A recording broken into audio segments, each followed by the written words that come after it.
Vamos abrir a escritura em Jonas, capítulo de número 1, nós leremos o versículo de número 1 até o verso de número 1 do capítulo de número 2. Diz assim o texto bíblico: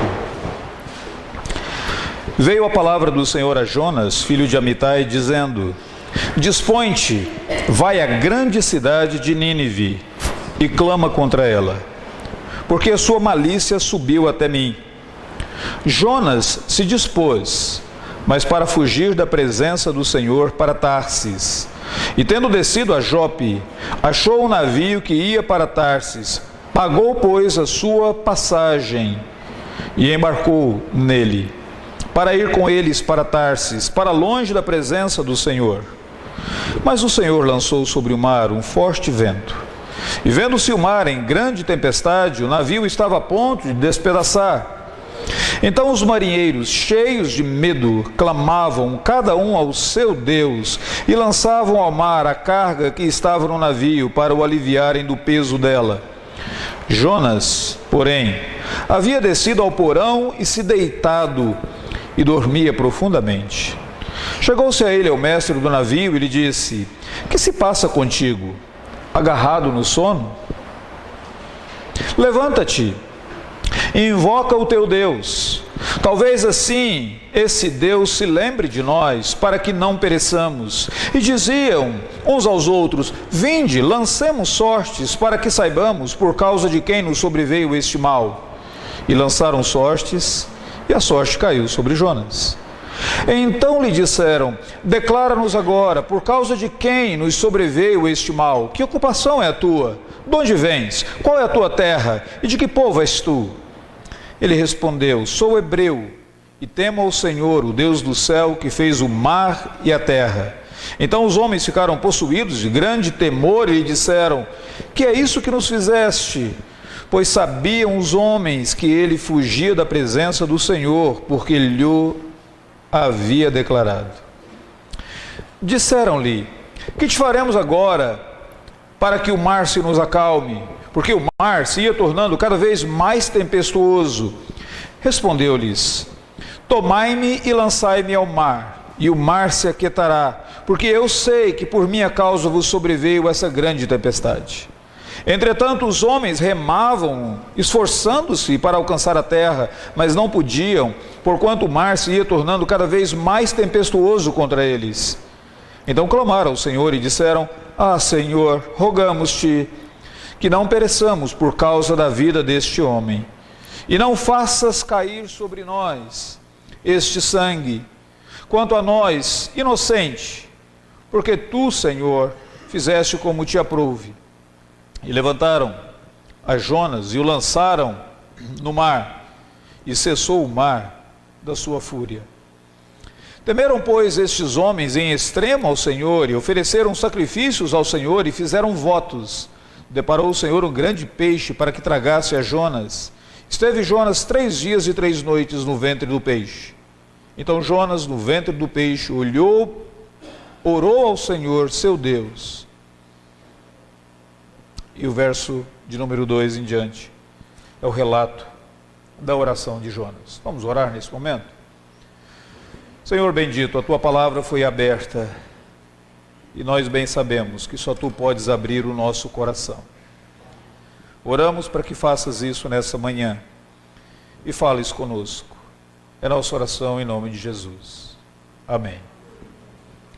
Como que você se vê no espelho logo quando você acorda? Eu espero que todos os dias pela manhã, quando você acorda, você, fazendo a sua higiene pessoal, você se olha no espelho. Como que você se vê no espelho?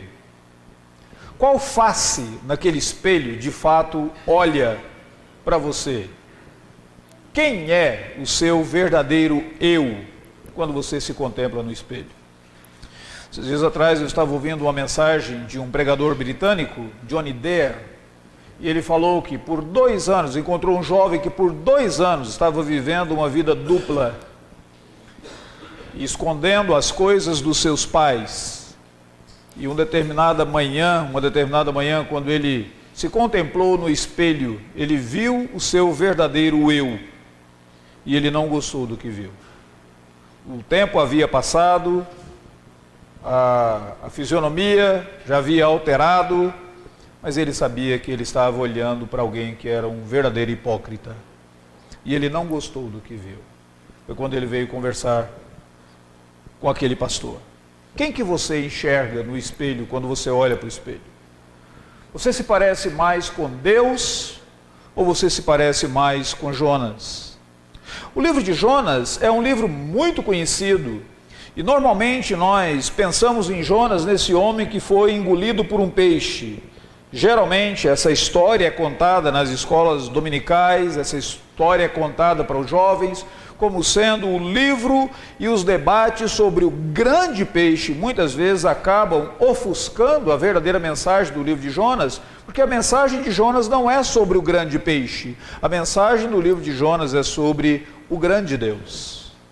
E o que esse grande Deus está disposto a fazer? A mensagem de Jonas é a mensagem sobre a graça de Deus. A graça de Deus com os ninivitas, com aqueles que eram os assírios, uma nação totalmente pecaminosa. O versículo de número 2 do texto que nós lemos diz que a malícia daquela cidade havia crescido e chegado até o Senhor Deus, havia subido até Deus. Mas o texto também fala sobre a graça de Deus com um profeta fujão. O texto diz que Deus está disposto a salvar um povo maligno, no caso dos ninivitas, e Deus estava disposto a salvar um profeta que havia sido um profeta hipócrita no seu procedimento, no seu comportamento. A mensagem de Jonas é sobre o Deus que busca, e o Deus que busca incansavelmente. Fala como que Deus lida com os pecadores. Se você observar bem, dê uma olhada na desobediência de Jonas. O texto diz assim no versículo de número 1, que a palavra do Senhor veio para Jonas. E no verso de número 2, Deus diz para Jonas: Jonas, levanta-te, dispõe-te e vai à cidade de Nínive e clama contra ela. Versículo de número 3 fala sobre essa desobediência de Jonas, diz que ele se dispôs, mas para fugir da presença de Deus. A desobediência dele é chocante. A própria maneira como o texto foi escrito faz com que você fique chocado, porque Deus diz, dispõe-te, e o verso 3 diz, ele se dispôs, mas não para obedecer a Deus, ele se dispôs para desobedecer o Senhor Deus. Jonas, ele monta um plano na mente dele de ir para o mais distante de Deus possível. Se você pudesse olhar no mapa nesta manhã, você saberia que Nínive estava no oriente e Tarsis estava no ocidente. Tarsis era mais ou menos como a Espanha hoje, e a cidade de Nínive estava mais voltada para o oriente. Então Jonas, ele vai contrário àquele lugar e àquele propósito que Deus tinha para ele. Mas se você observar também, o texto bíblico diz quanto Jonas está disposto até mesmo a morrer, ao invés de obedecer a Deus. Quando o mar está agitado, quando toda aquela tempestade vem, e os marinheiros perguntam a Jonas, de onde você é, o que você faz, o que está acontecendo, já que as sortes caíram sobre Jonas, ele diz, me joguem no mar. Eu prefiro morrer a obedecer a palavra de Deus. E o final do livro de Jonas é mais intrigante ainda. O livro de Jonas termina com uma pergunta. Eu não sei que tipo de livro terminaria com uma pergunta, mas o livro termina com uma pergunta, que é como se para eu e você, que lemos o livro, se nós pudéssemos refletir sobre a nossa própria vida. Se nós não estamos agindo de alguma maneira semelhantemente a Jonas. Como é que nós nos parecemos com Jonas tantas vezes? Quando nós queremos obedecer a Deus somente naquilo que é fácil para nós. Você já prestou atenção que nós temos uma disposição para obedecermos naquilo que não nos tira da nossa zona de conforto, naquilo que é fácil para nós? Se alguém convidar você, ou se alguém disser para você, olha, nessa tarde você tem um compromisso, você terá que participar de um churrasco na casa de fulano de tal. Você prontamente diz, claro, eu me sujeito a isso. eu obedeço tranquilamente.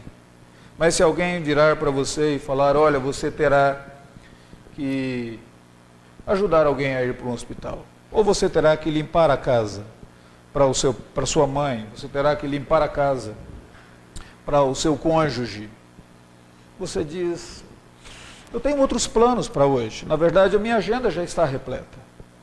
Semelhantemente, nós nos parecemos com Jonas porque nós queremos obedecer somente naquilo que é mais fácil. E o problema é que nós sempre achamos que as nossas desobediências não possuirão consequências.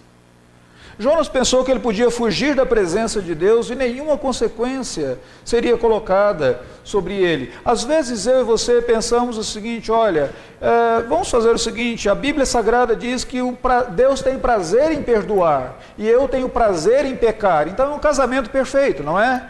Deus tem prazer em perdoar, eu tenho prazer em pecar, eu continuo pecando e continuo sempre pedindo perdão para Deus, eu continuo pecando e pedindo perdão para Deus, mas eu não presto atenção nas consequências da desobediência, nas consequências do pecado. E se você observar, a consequência da desobediência de Jonas foi a morte. Ele só foi livre da morte porque Deus mandou um peixe. Mas ele foi lançado no mar. Aliás, é interessante você observar uma expressão que aparece aqui no versículo de número 2, quando diz que Jonas queria fugir da presença de Deus, diz assim que ele desceu para a cidade de Jope. Depois ele entra no barco e ele desce para o fundo do navio. Depois, mais tarde no capítulo, os marinheiros o lançam para o mar e ele desce nas profundezas das águas. Uma das consequências da vida de desobediência para Deus é, você sempre vai para baixo. Você sempre vai para um buraco cada vez mais profundo. Mas nessa manhã eu gostaria de ver com vocês 3 coisas.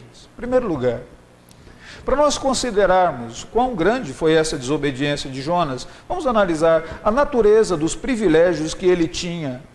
E depois, qual que foi a natureza da sua rebeldia? E por último, a ação de Deus na vida dele, como que Deus lidou com Jonas. Se você pudesse abrir a sua Bíblia nesse exato momento, no segundo livro de Reis, capítulo de número 14, versículo de número 24, lá é o único outro lugar da Bíblia Sagrada, no Antigo Testamento, aliás, que menciona o profeta Jonas. Lá diz que Jonas viveu na época do rei Jeroboão II.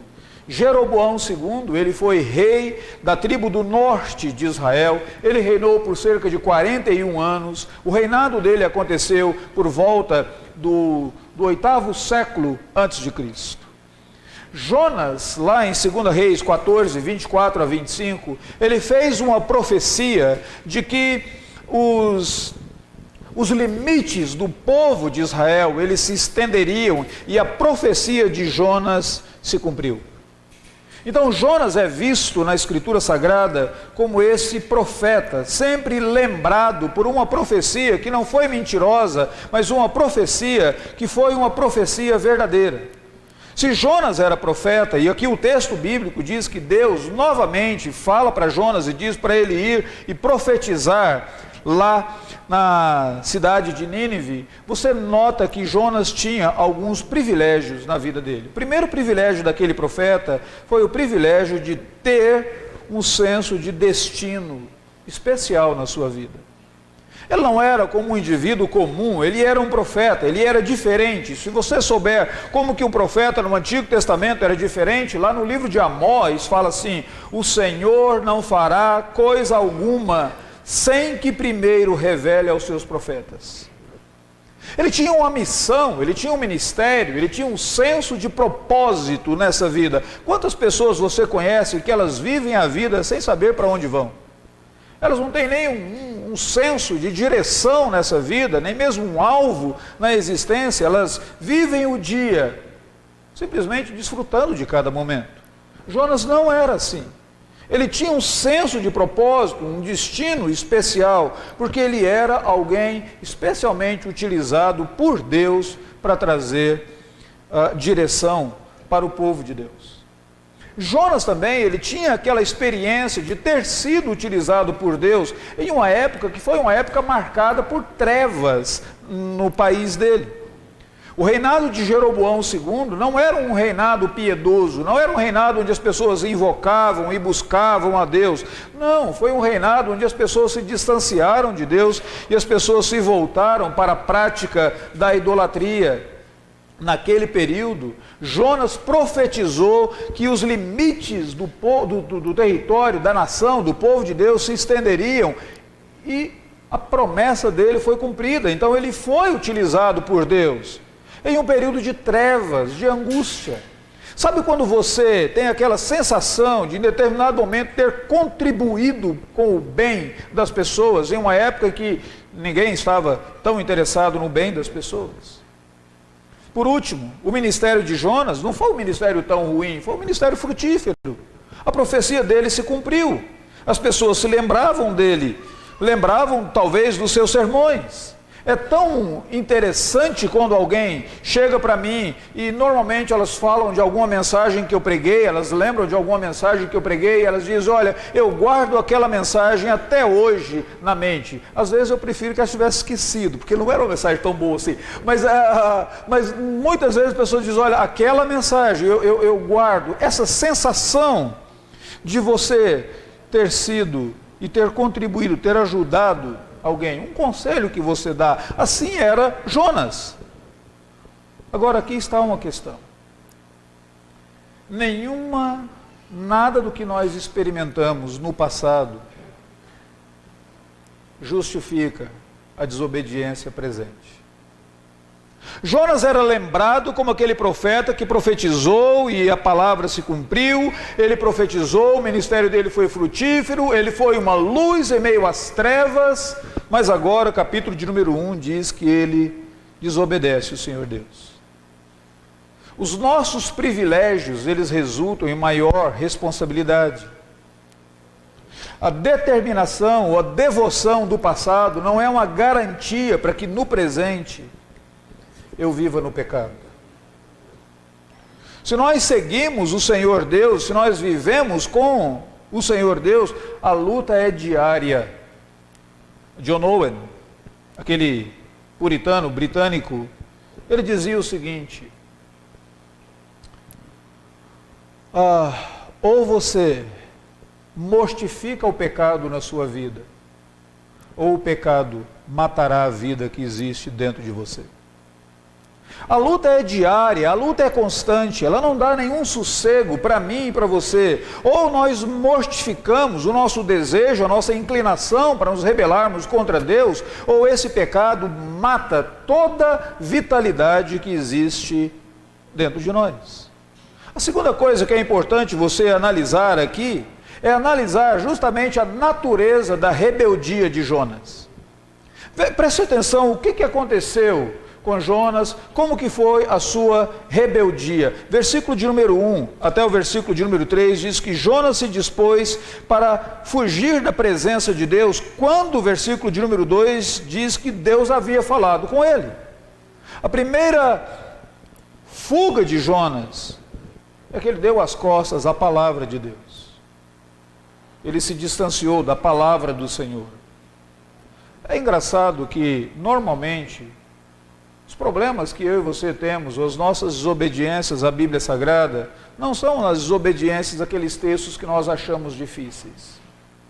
Provavelmente, quando você lê a Bíblia, você nota alguns textos que você não compreende bem, e você fica intrigado com aqueles textos, mas geralmente você não dá as costas e você não desobedece os textos difíceis. Você desobedece os textos claros, os textos evidentes, tão fáceis de entendimento. Não adulterarás, não cobiçarás, não dirás falso testemunho, ama o teu próximo como a ti mesmo.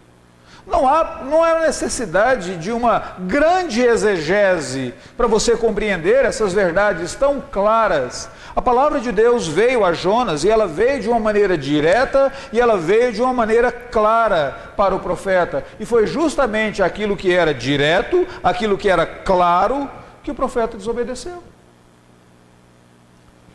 Ele deu as costas à palavra de Deus.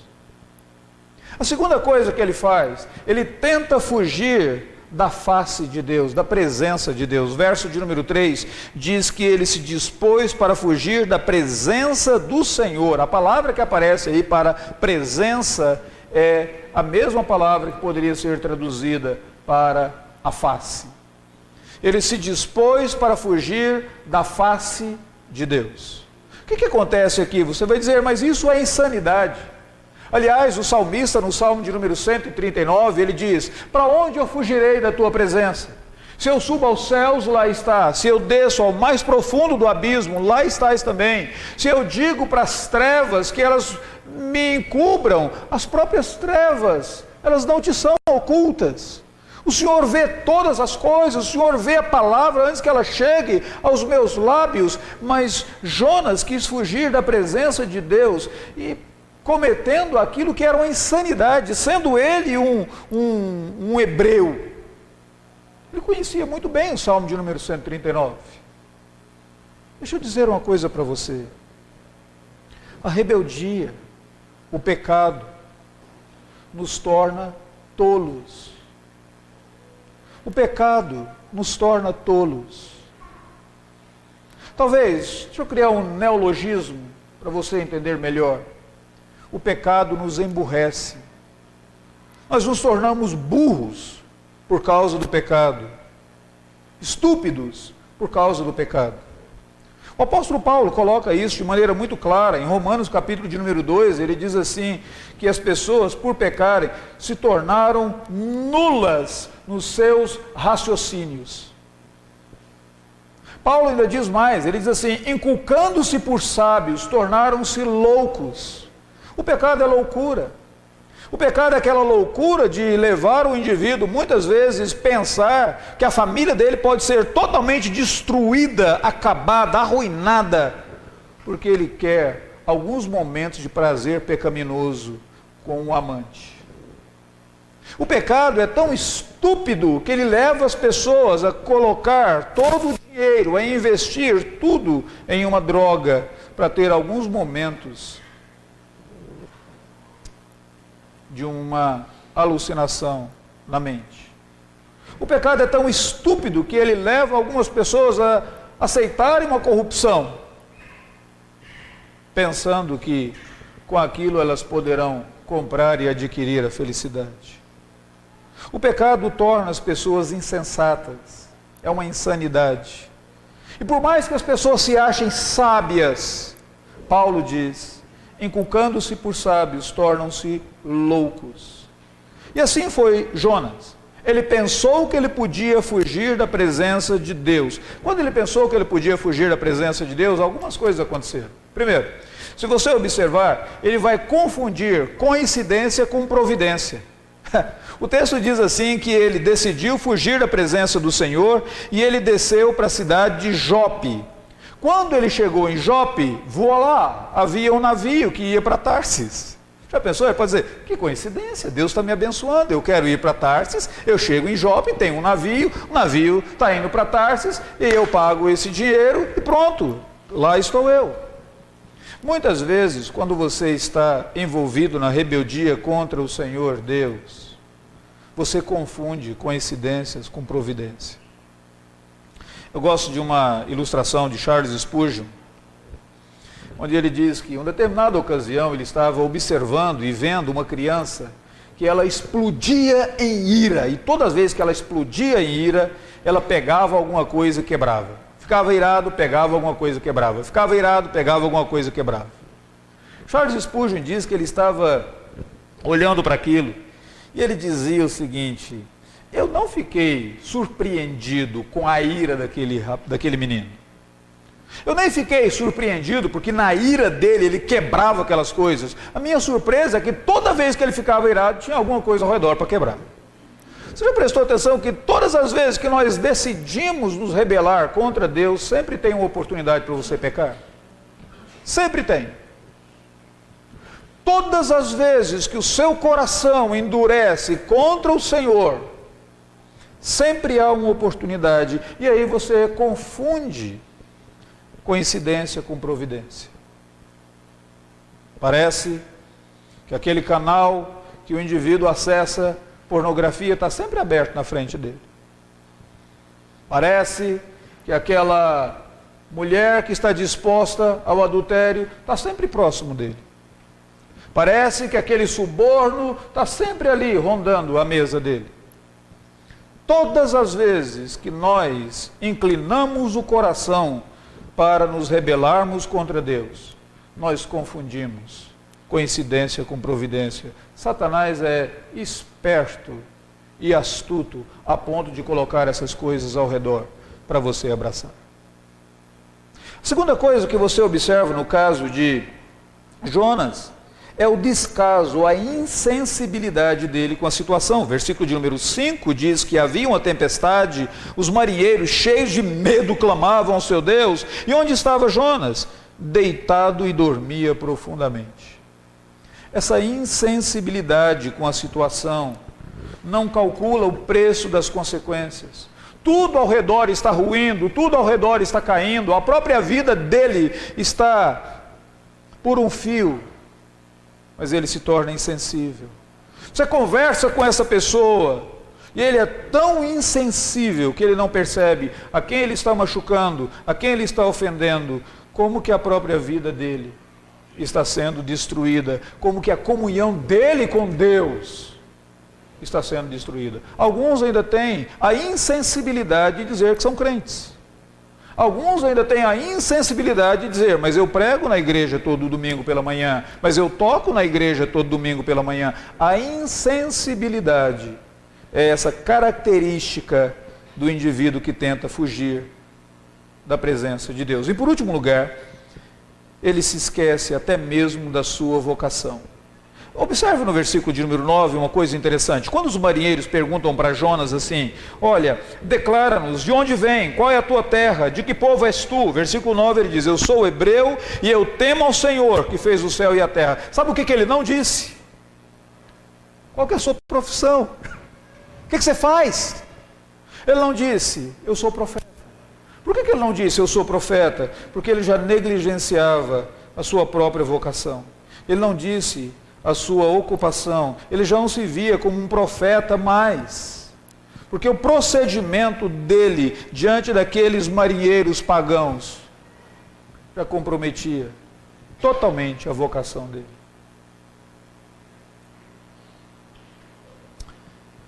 O que Deus faz? Aqui é uma coisa bem interessante. Mesmo que Jonas tentasse fugir da presença de Deus, o pecado do profeta o perseguiu. Verso de número 7 diz que eles lançaram sorte, e quando a sorte caiu, voa lá, caiu sobre Jonas. O pecado foi exposto. Tem um versículo em Provérbios, capítulo 5, verso de número 22, que diz assim, quanto ao perverso, as suas iniquidades o prenderão, com as cordas do seu pecado, ele será detido. Uau! O pecado não apenas escraviza, o pecado te amarra e o pecado expõe você. Você está sempre sendo exposto, como Jonas. Lançam sorte, a sorte podia cair sobre o capitão, sobre o camarada da cozinha, lá do navio, mas ela cai sobre Jonas. E eles perguntam, o que está acontecendo contigo? O que Deus faz? Aqui é uma coisa interessante, porque em todo o texto você está olhando e parece que o Senhor Deus é invisível aqui nessa história, mas não confunda a invisibilidade de Deus com inércia. Na sua própria vida, assim como na história de Jonas, não confunda a invisibilidade de Deus com inércia. Deus está ativo. E o que ele faz? Em primeiro lugar, ele está determinado a buscar pecadores.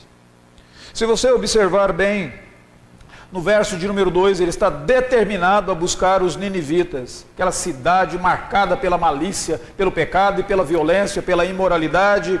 Deus está determinado a alcançar os ninivitas. Mas no verso de número 4, Deus está determinado a buscar o profeta rebelde. O Senhor lançou sobre o mar um forte vento. Aqui existem duas maneiras de nós ofendermos Deus. Ou nós ofendemos Deus pela nossa pecaminosidade, como os ninivitas, malícia, violência, imoralidade, Ou nós ofendemos Deus pela nossa religiosidade hipócrita, como no caso de Jonas.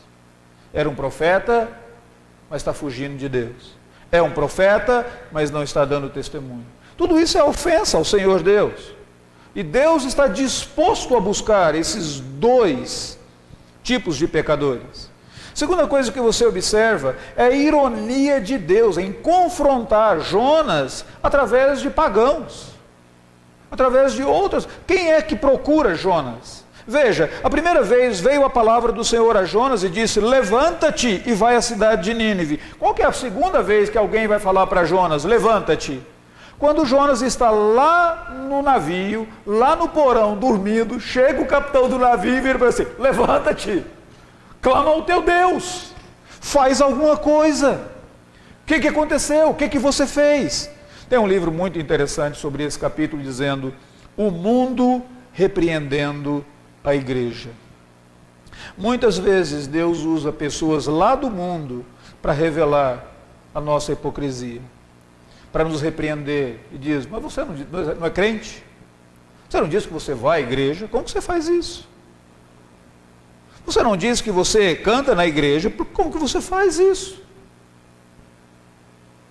Como que você é um cego guiando outros cegos? Como que você diz que não deve furtar, mas você furta? Não deve roubar, e você rouba? Não deve matar, e você mata? Não deve adulterar, e você adultera? É o mundo repreendendo a igreja, e Deus ironicamente faz isso. Você nota também a ironia de Deus em repreender Jonas por meio dos pagãos, quando você vê a superstição deles. Versículo de número 7 e 8, eles estão lançando sortes, cada um está buscando o seu próprio Deus. Aquela devoção aos deuses que eles tinham era maior do que a devoção que Jonas tinha ao verdadeiro Deus. Eu gosto de uma frase de João Calvino nas Institutas, quando ele diz: até a idolatria é uma prova de que Deus existe. Porque as pessoas estão procurando encontrar algum Deus na idolatria. E os cristãos, tantas vezes, têm o verdadeiro Deus e eles não se deleitam no verdadeiro Deus. Em último lugar, dê uma olhada na sabedoria de Deus em restaurar o pecador Jonas. Você nota do versículo de número 17 do capítulo 1 até o versículo de número 1. Verso de número 17 diz: deparou o Senhor um grande peixe para que tragasse Jonas, e esteve Jonas 3 dias e 3 noites no ventre do peixe. E ali Jonas orou. É a primeira vez que diz que Jonas agora se volta para Deus. Como que Deus restaurou esse pecador? Por meio desse peixe inesperado. Talvez o mais surpreso em todo esse momento não tenha sido você que lê a história de que um peixe tragou Jonas. O mais surpreso tenha sido Jonas.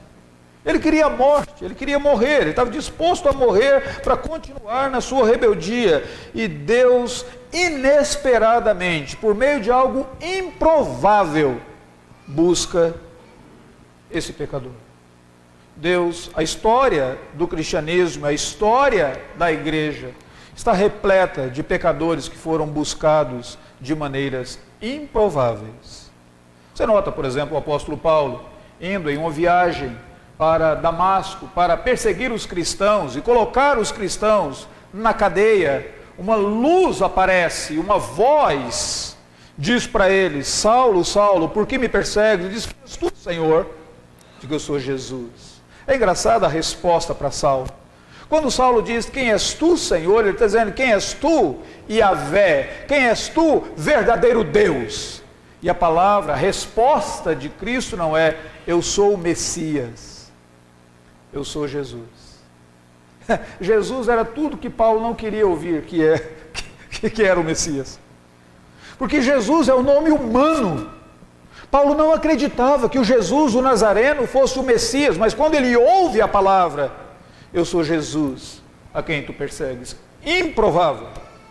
No século 400, teve um indivíduo chamado Agostinho. Agostinho. de uma região, Aurélio Agostinho, da região de Hipona, um jovem brilhante, uma mente brilhante, mas uma vida totalmente imoral, voltado à prostituição, voltado à imoralidade. Aquele jovem, ele queria aprender mais filosofia, ele queria ser um bom professor, então ele foi aprender com alguém que tinha uma boa oratória. Ele foi para a igreja de Milão para ouvir o bispo de Milão, porque a oratória do bispo de Milão era muito boa. Assentado nos bancos daquela igreja, Agostinho ouve a palavra de Deus. Ele é transformado. Um dia os amigos de Agostinho pregam uma peça a ele. Aliás, os amigos do mundo nunca ajudam, não é verdade? Os amigos de Agostinho pregaram uma peça a Agostinho. Eles contrataram uma prostituta preferida de Agostinho para ir atrás dele.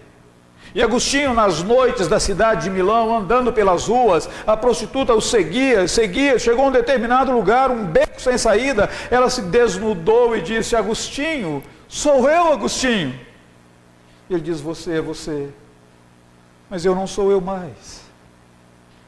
Ele abaixou a cabeça, ele saiu. Alguma coisa havia mudado. Conversão improvável.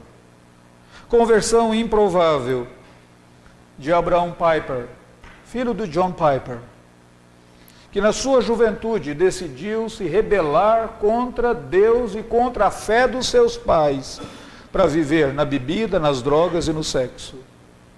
Mas um dia ele encontra uma jovem, que ele fica interessado por ela, e no e-mail, ele que é muito voltado para a tecnologia, no e-mail ela faz uma pergunta de algum texto que estava em um livro da Bíblia, sendo ele filho de pastor, ele diz: esse eu garanto, essa eu vou responder porque depois eu quero sair com essa jovem. Ele diz que às 9 horas da manhã ele começou a ler a carta aos Romanos. Ele terminou às 5 horas da tarde, chorando, ajoelhado, pedindo perdão a Deus e pedindo ao Pai que o deixasse voltar. Conversão improvável. Improvável.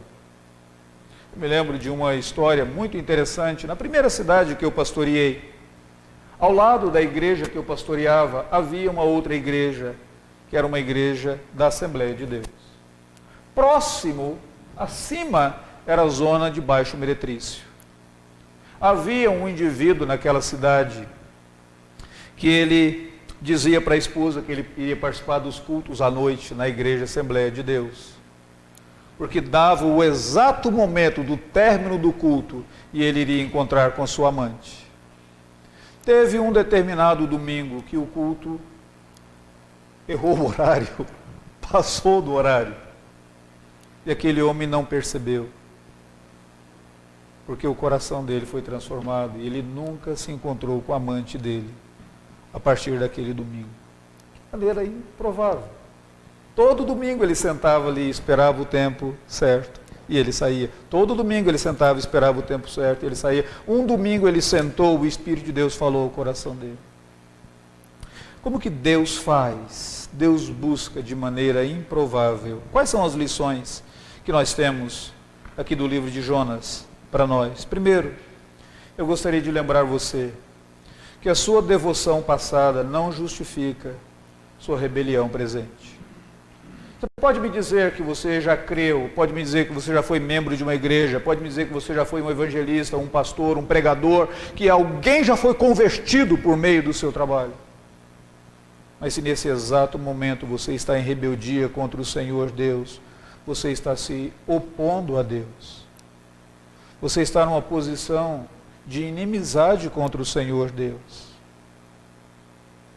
Em segundo lugar, é interessante nós observarmos a criatividade da rebeldia humana, que é estupidamente surpreendente. Jonas achou que ele tinha razão. Ele até argumentou naquilo. Jonas expressou a sua teimosia e ele pensou que ele poderia se livrar de Deus, que ia fugir da face do Senhor Deus. A rebeldia humana, ela é criativa, estupidamente surpreendente. Só que todas as vezes que você, assim como Jonas, tentar fugir da presença de Deus, você vai pagar o preço da passagem. Você vai pagar o pedágio. Você vai sempre descer, descer e descer. E o seu pecado será exposto. De alguma maneira, a sua tolice, a sua rebeldia, ela vem à tona. Não há como se esconder da face do Senhor Deus. Terceira lição. Se você está na mesma condição de Jonas, eu queria te lembrar nessa manhã que a graça de Deus é maior do que o seu pecar. Maravilhosa graça, maior que o meu pecar. Como poder cantá-la? Como hei de começar? É assim que diz o hino. A graça de Deus para contigo é maior do que o seu pecar. Jonas era um religioso. Jonas havia pecado. Jonas havia se rebelado contra Deus. E Deus enviou ainda um peixe para tragar Jonas e restaurar Jonas à condição de profeta. Deus não mandou um peixe para te tragar. Deus mandou o filho dele para morrer na cruz. Deus não enviou uma criatura para trabalhar, moldar a sua vida. Deus mandou o próprio Criador, o autor da vida, para morrer naquela vida, naquela cruz, e te dar a vida eterna. Como que você pode lutar contra os seus pecados? Como que você pode vencer o seu desejo da rebeldia, sua inclinação para fugir da face de Deus? Recebi essa manhã uma carta de um ex-professor meu, David Paulison. E na carta ele escreve, não escreveu para mim, ele escreveu uma carta geral para várias pessoas que lutam contra o pecado diariamente. E ele conta a história de um amigo dele que lutou contra um pecado da imoralidade por muito tempo na sua vida. E esse indivíduo era promíscuo, bissexual, e ele diz, e você pode imaginar quantas outras loucuras ele cometia. Uma vez esse rapaz falou para ele o seguinte: olha, se você dividir o meu dia, numa fração de 1000, 24 horas, em 1999 vezes, a minha mente está ocupada de pensamentos imundos e imorais. Anos depois, esse indivíduo é um indivíduo diferente. E quando alguém pergunta para ele o que aconteceu, ele diz: a primeira coisa que aconteceu é que eu realmente acreditei que Jesus me ama. E que Jesus está tão interessado em mim que Ele quer me conformar à imagem dEle. Se alguém me ama dessa forma, como alguém poderia me amar dessa forma antes que eu tivesse demonstrado qualquer atitude boa, qualquer mérito da minha parte? Deus mandou Jesus Cristo para morrer por mim e por você, para nos livrar da nossa rebeldia, para nos restaurar ao status de comunhão, intimidade com Ele. Maravilhosa graça, maior que o meu pecado. Como poder cantá-la? Como eu hei de começar? Sabendo disso, eu quero convidar você nesta manhã para orar